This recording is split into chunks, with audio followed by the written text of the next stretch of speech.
Hey there, can you guys believe that Thanksgiving is already next week? I've been kind of prepping for my kids have the whole week off from school and I'm hosting Thanksgiving, which if anyone knows me or seen any of my other posts knows that cooking is not my thing, so I try to make things as simple as possible. And yeah, I'm prepping ready to go for that. So I'm Catherine, a Happy with Baby if you don't know me, and so today I know that this time of year can definitely put an extra burden on us, especially as parents if we have little ones and even older ones, and it can be a heavy burden because definitely our kids can get excited about all the holidays, and especially if they're in school and being off from school and parents are around more and that kind of thing, because it's just really a special time for them, right? But still, it's a lot more to orchestrate as parents. There's a lot of like moving parts and things that need to happen, and many of us are sometimes even juggling like 4 sets of parents if our parents have divorced and remarried, and feeling kind of that pressure to go to all the different events and activities and things that are going on. And sometimes we just might feel like we want the holidays to be like they were when we were kids, or maybe we don't. Maybe that's totally, we want to make sure it's absolutely different, and so we really want to do something different. But the expectations of how things are supposed to be or what we want them to be kind of can set us up for some letdown. And rather than enjoying the moment of the holidays and having that time together and just trying to do all the things, is bound to create some tension somewhere, and can lead to exhaustion and frustration and overwhelm. So today I'm talking about how can we make this easier, guys? How can we make it more enjoyable so we're not dreading the holidays? And I think one of the most important things to do is to talk to your partner, if you have one, or even ask these questions to yourself, like what it is you want for your family. And so the questions that you guys should think about are, what did you like or not like about the holidays when you were a kid?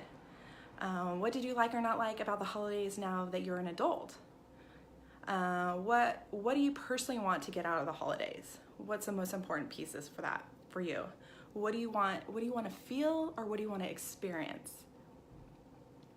And then what values do you want to have around the holidays? And what do you want your kids to feel or learn or remember? So I think these are all really important questions to ask yourself. So your values might be something like the importance of family or traditions, giving back to others, kind of feeling that wonder or the magic of the holidays. You might have religious connections to the holidays that you want to honor. Or if you're not religious, you might want to value learning about the various other winter religious holidays as a way of teaching tolerance and acceptance and respect to your kids, and understanding. Like, that's an important thing to teach our children. And these key questions help us begin to understand why certain events or traditions are important to us and our partners. So if your partner is insistent about something, like sometimes we have something in our head that we have to do or we want to do, and maybe you're just like, I don't want to do that. I don't want to go to that particular relative's house. I don't want to go to that Christmas party, whatever it is, right? And you're like, don't want to do it. I think it's really important to start uncovering the why behind these strong beliefs. Like, why is this really important to them, or why is this really not important to you?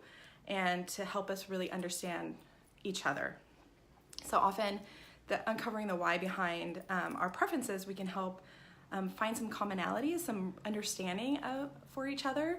And or if it's not a value that you both share, maybe you find some appreciation of why it's important for them, which can definitely help with compromise. And from this place, you're going to be able to talk about that compromise more, right? This might also include acknowledging any losses or changes that make our current traditions, our needs, any situations different from other nostalgic memories. So John Gottman says, like, you have to be able to understand something before you can try and solve it. And I think that's like important to remember. So from here, you can start brainstorming different ways to find a compromise that works for you guys. So maybe you just think, okay, like, I know this is important to my partner, so every other year we'll go to this Christmas party, or we'll do this event, or this, we'll alternate which family we go and see for different events. Or maybe you can do things on a different day. I know some people get really caught up on, oh, it's Christmas Day, we have to do this. It's, you know, Christmas Eve or on Thanksgiving Day. But why can't you celebrate with your family on a different day and make it a different thing? Like, I know people that have, like, they can't all get together during the holidays because of school schedules and the weather and stuff like that. So every summer or every other summer, they have this big, you know, family event, kind of reunion type thing, and it's like great and exciting and fun, and they enjoy it, and it's not the stress or the pressure around the holidays. Or like if you're co-parenting with an ex, you know, does it make sense for you guys to do separate holidays altogether? Or maybe there's times where you can kind of combine celebrations. I mean, this is definitely going to depend on your relationship with your ex, but it's also like considering what is the impact on your child, your children. So compromising is definitely going to be half the battle. The other half is communicating your plans with your family, your other family member beyond like your partner and your immediate little family, and who might have their own set of expectations, their own wants and desires and things that they have for the holidays. So I think it's important that no matter what is decided between you and your partner, that you have each other's back, right? You guys know what your plans are and that you're going to communicate with them. You don't want to be like, yeah, I would have loved to come, but my partner didn't want to come, and so we're not going to come out for the holidays this year. I think it's really important to say like, hey, we're going to miss being there, but this is how we decided to do it. This makes the most sense for us this year, right? So as partners, we've done this. We're doing this together, not, yeah, I wanted to come, but she didn't want to come this year, so we're not coming. You know, you don't want to throw your partner under the bus. Not a good way to do things. And don't you like my voice for my cranky partner? But anyways, the throwing the bus partner. Anyways, and then the other thing to do is to set clear boundaries for others. Because again, you're not going to be able to control their expectations or their reactions or their feelings about it. But what you can control is setting your clear boundaries. So if traveling with little ones just doesn't make sense or doesn't work for you, say something like, you know, traveling with the baby just doesn't work for us right now, but we'd love to have you over for dinner sometime, or we'd love to come out later in the year if it's a further travel. And just let people know what you will not do, but also what you can do. Like, let them know, like, yeah, this doesn't work, but we'd love to try doing something else. Because I think it's sometimes our family wants to know, like, we're not avoiding them. We're just, this isn't an easy time. You know, we have a little one, we don't want to take them out, illnesses, all those things, weather components. So, and lastly, I think another important thing I'm tempted to do throughout the entire season is to just be grateful for what is going well, right? What can you do with what you have? Focus on your strengths of the situation, and not focusing on like the negative things. I think we can kind of get bogged down in like the stress and all of that. But if we can really start to just focus on what is going well, it definitely can make a huge impact and a huge shift.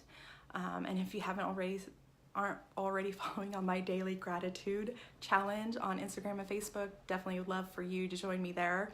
As each day I try to share at least one thing that I'm grateful for, and I've noticed for myself just what a huge difference that's made, and it's definitely gotten easier, and I'm just even able to like notice throughout the days, and then it's like, oh gosh, what's the one thing I want to share today, because like all these other things happen, like I'm able to, it seems to come a lot easier. So would love for you to join me on that. It's definitely not too late ever. So I think the thing to remember too is like we can get bogged down with all the things that we have to do. And like last week I talked about how it's like slowing down and just being so we can be able to just notice all the good things that are happening and not focus on all of the details and the minutia and all the things coming at us. But it's like, okay, like what, I don't have to do all the things, like what are the things that are most important? So go back and ask those questions with you and your partner, because I think it's important. It can help us really decide what is going to be important for our family. And if you guys are around on Thanksgiving Day and in between eating pie, I hope you join me on Thanksgiving, because I'm going to be sharing kind of some boundary setting, and you know, how also when you're bringing the baby home and stuff like that too. So I'll be sharing some more things. So if you want to join me, I'll be here live, hopefully at 11:30. I'm thinking, because we'll see. It's my plan. So I hope you'll join me. I hope you guys have a wonderful holiday season, and I'll see you guys next week, okay? Take care.